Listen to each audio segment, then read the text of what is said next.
মন্ত্রী বলে দিয়েছেন কোনো সংকট নাই। আর এখানে পাম্প মালিক বলতেছে যে আমার তেল এই যে এই পরিমাণ দিয়েছে, খাতা কলম সব রেডি আছে।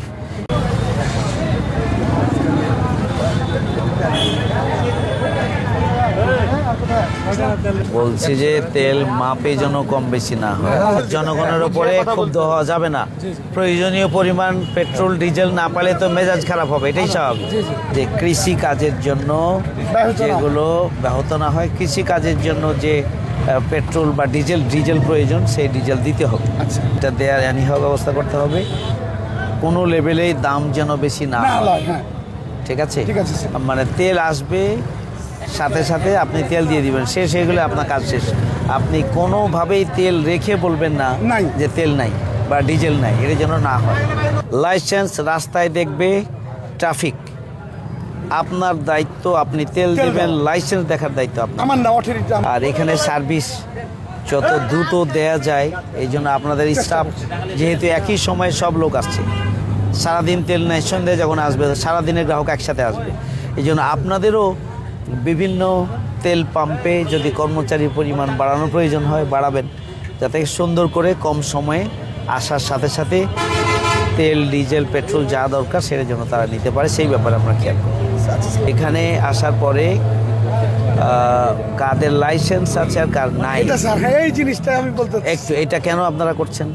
লাইসেন্স রাস্তায় দেখবে ট্রাফিক, আপনার দায়িত্ব, আপনি তেল দিবেন, লাইসেন্স দেখার দায়িত্ব আপনার। আমার না, অথরিটি আমি না। না, অথরিটি আপনি না। আপনি তেল দিবেন, তেল নিয়ে চলে যাবে।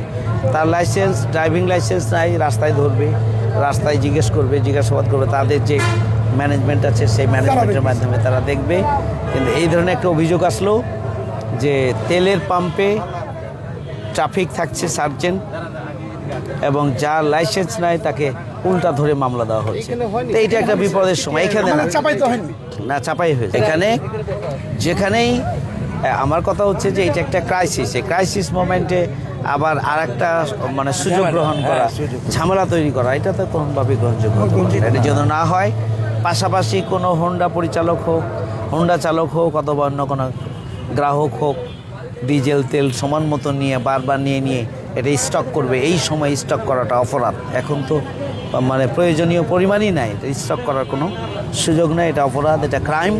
এখান থেকেও মানুষকে দূরে থাকতে হবে। এই ব্যাপারেও আমি জনগণ, বিশেষ করে যারা আমাদের গ্রাহক যারা তেল এবং ডিজেল পেট্রোল যারা ব্যবহার করেন, সেই ব্যবহারকারীদের প্রতি, গ্রাহকদের প্রতি আমি বিনীত অনুরোধ করবো, আহ্বান জানাবো, এই ক্রাইসিসের সময়ে আবারও আপনারা নতুন ক্রাইসিস তৈরির কাজ করবেন না।